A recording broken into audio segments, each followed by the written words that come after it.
जाता है और वो तैयार होने के लिए गया है। अब स्टोरी में आगे क्या होता है जानने के लिए देखते हैं।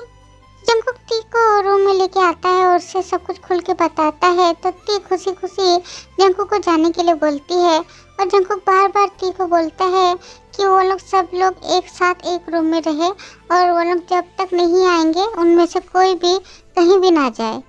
तो टी अपना सर हाँ में हिलाती है। थोड़ी देर बाद जंगकुक, सुगा और जेहोब तैयार होकर चले जाते हैं और सब लड़कियां एक साथ एक रूम में बैठ के बातें करने लगती है। तभी रोज बोलती है, भाभी सब लड़के तो बाहर गए घूमने के लिए और हम गर्ल्स रूम में बैठ के बोर क्यों हो रहे हैं। चलो ना भाभी, हम लोग भी कहीं घूमने के लिए जाते हैं। मैं सुनी हूँ यहीं पास में ही कहीं एक मेला लगा हुआ है। यहाँ के लोगों ने हर साल की तरह इस साल भी मेला लगाया है। पहले तो हम कभी नहीं आए हैं, तो इस बार आए हैं जब तो मेला घूम के आते हैं ना भाभी, चलो ना, बहुत मजा आएगा। जिमिन भी रोज का साथ देते हुए बोलती है, अरे दीदी कुछ भी नहीं होगा, चलो ना, वो लोग आने से पहले हम लोग आ जाएंगे घूम के। प्लीज दीदी चलो ना, प्लीज प्लीज प्लीज। रोज और जिमिन मिलके टी को फोर्स करने लगती है। तो उनके फोर्स की वजह से टी और मना नहीं कर पाती है।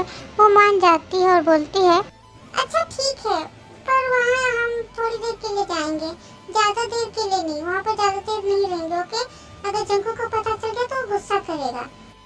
अच्छा ठीक है, चलो अब जाते हैं। थोड़ी देर बाद वो लोग भी तैयार होके मेले में चले जाते हैं।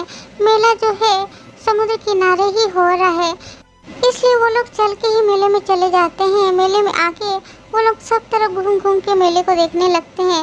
मेला सच में ही बहुत ज़्यादा खूबसूरत लग रहा है। मेले में बहुत सारी तरह तरह की चीज़ें मिल रही हैं और रोज और जिमिन उन्हें तो जो कुछ भी पसंद आ रहा है वो खरीद ले रही हैं।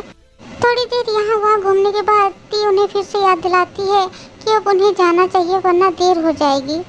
टी की बात मान के वो लोग तीनों मेले से बाहर निकल आते हैं, पर इतनी देर में उनके ऊपर दो लोगों ने अपनी नजरें रखी है। इस बारे में उनको बिल्कुल भी कोई खबर ही नहीं है। वो दो आदमी अभी भी उनको फॉलो कर रहे हैं। उनमें से एक आदमी दूसरे आदमी से बोलता है, भाई देख के तो लग रहा है कि ये लड़कियां बहुत ज्यादा मालदार पार्टी है। इन लड़कियों को अगर किडनैप कर लिया ना तो बॉस हमारे ऊपर बहुत ज्यादा खुश हो जाएंगे। तभी दूसरा आदमी बोलता है, हाँ रे मिनो, तूने ठीक बोला, बस एक बार किडनैप कैसे भी कर ले, फिर तो बॉस के सामने हम बॉस के बहुत ज्यादा खास हो जाएंगे। हाँ भाई ठीक बोला आपने, तो इसलिए मैं जाता हूँ उन लड़कियों को किडनैप करने। नहीं नहीं भाई मिन्हो, तू एज में छोटा है, तुझसे नहीं हो पाएगा, इसलिए तू रहने दे। वैसे भी तू तो पहले कभी भी किडनैप किया नहीं है ना, इसलिए तू रहने दे, मैं ये काम करता हूँ। तभी मिन्हो झूठ मूठ कर रोने लगता है, बोलता है, हमेशा तुम मेरे साथ ऐसा ही करते हो, हमेशा तुम सब काम कर लेते हो और बॉस के सामने महान बन जाते हो और मुझे कोई काम करने नहीं देते हो, मुझे कोई मौका ही नहीं देते हो। जाओ, मैं नहीं खेलूंगा तुम्हारे साथ। अरे तू रो क्यों रहा है? अच्छा ठीक है, आज का काम तू कर, तुझे मैंने मौका दिया, जा जी ले अपनी जिंदगी। मीनू खुश होकर बोलता है, थैंक यू भाई।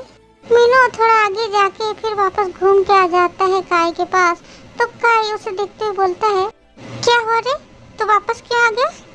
भाई ये मेरा पहला किडनैपिंग का काम है, इसलिए मुझे आशीर्वाद करो जिसमें मैं सफल हो जाऊं और आपका नाम रोशन करूं। अच्छा अच्छा ठीक है, जा, मैंने तुझे आशीर्वाद दिया, तो इस काम में विजय हो जा, जीत जा और मेरा सर गर्व से ऊंचा कर। जा, इस युद्ध में तू विजय हो जा। मिन्हो काई से आशीर्वाद लेके आगे की ओर बढ़ने लगता है अपने किडनैपिंग के मिशन में और उसके पीछे पीछे काई भी आता है। पर मिन्हो सोचता है कि उन्हें किडनैप करेगा कैसे। थोड़ी देर सोचने के बाद वो पहले सोचता है कि कुछ से किसी चीज़ से उनके सर पे मार के उन्हें बेहोश करके उसके बाद उनका किडनैप करेगा। जैसा उसने सोचा वैसा ही वो इधर उधर देखने लगता है कि क्या मिलता है उससे मारने के लिए। तो उसे रास्ते में पड़ा हुआ एक डंडा मिलता है, तो वो उसे ही उठा लेता है।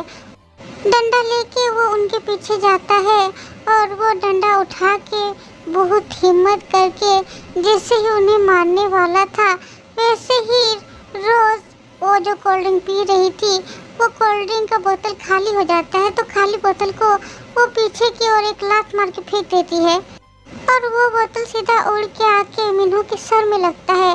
बेचारा मिन्हो, उसको तो सर चकराने लगता है। वो इधर उधर घूमते घूमते गिरने ही वाला था। तभी काय आके जल्दी से मिन्हो को पकड़ता है और धीमे आवाज में बोलता है, ये क्या कर रहा है तू? ऐसे कोई बेहोश करता है क्या? अरे हमारे पास तो बेहोश करने का दवाई है। उस दवाई को रुमाल में मिला के इनके नाक में उन्हें सुंघाएंगे ना तो बेहोश हो जाएगी, फिर आराम से किडनैप करेंगे। काय एक रुमाल निकाल के उसमें बेहोश करने की दवाई स्प्रे करता है और वो रुमाल मिन्हो के हाथ में दे देता है और बोलता है, ये ले, इसे उनको सुंघा देना, फिर वो बेहोश हो जाएंगे, फिर किडनैप कर लेना। मिन्हो खुशी से वो रुमाल लेके अपने मुंह का पूरा पसीना पोंछने लगता है और फिर से उसका सर घूमने लगता है उस दवाई की वजह से। तो काय फिर से उसे धमकाते हुए गुस्से से बोलता है, अरे गधी, तूने अपने मुंह में इसे क्यों लगाया? मुझे समझ आ गया, तुझसे कुछ नहीं हो सकता। मिन्हो फिर से झूठ मूठ कर रोने लगता है और बोलता है, तुम हमेशा मेरे साथ ऐसा ही करते हो। मैं इस बार घर जाकर माँ को बोल दूंगा कि तुम मुझसे थोड़ा भी प्यार नहीं करते हो, हमेशा मुझे डांटते हो, गुस्सा करते हो। अच्छा ठीक है, अब रोना बंद कर। अब पहले जा उन्हें बेहोश करके आ। मिन्हो अब फिर से आगे की ओर जाने लगता है। यहाँ पर सुनसान रास्ता है, ज़्यादा लोग नहीं है, इसलिए उसके लिए तो बहुत इजी हो रहा है। रास्ते में चलते चलते रोज के कपड़े में कुछ लग जाता है तो वो पीछे खड़ी हो जाती है, उसे झाड़ने लगती है और जिमिन और टी आगे की ओर चलने लगते हैं। यही मौका देख के मिन्हो रोज के मुंह में रुमाल रख देता है और उसे बेहोश कर देता है। इसी तरह से वो आगे जाके टी और जिमिन को भी बेहोश कर देता है। उन्हें किडनैप करके मिन्हो बहुत ज़्यादा खुश होता है। खुश होते हुए बोलता है, ओह गॉड, मैं अपने लाइफ की पहले किडनैपिंग में सफल हो गया। मुझे कितनी जो खुशी हो रही है, मैं क्या जो बोलूँ, समझ ही नहीं आ रहा है। काय बोलता है, अरे भाई तू इतना चिल्ला क्यों रहा है? कोई आ जाएगा, चल इन लोगों को पहले ठिकाने लगाते हैं। इसके बाद वो लोग दोनों मिलके कार में उन लोगों को घुसाते हैं।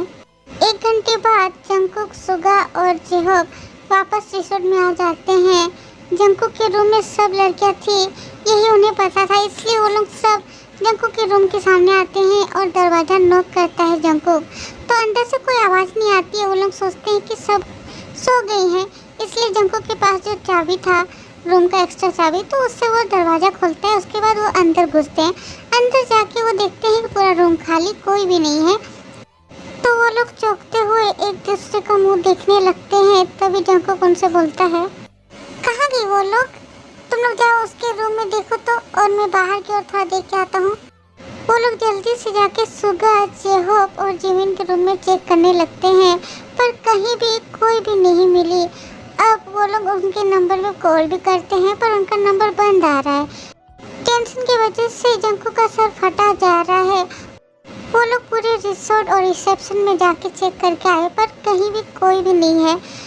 तो अब उन्हें भी डर लगने लगता है कि पता नहीं कहाँ गई ये लड़कियाँ। अभी के लिए बस इतना ही। आर्मी स्टोरी में आगे क्या होता है जानने के लिए वेट करें नेक्स्ट पार्ट का। और आर्मी नेक्स्ट पार्ट बहुत ही ज़्यादा इंटरेस्टिंग होने वाली है, क्योंकि बहुत जल्दी ही ये स्टोरी में ख़त्म करने वाली हूँ, मतलब और 4 या 5 पार्ट में ख़त्म हो जाएगी। Okay army, bye bye, love you miss army.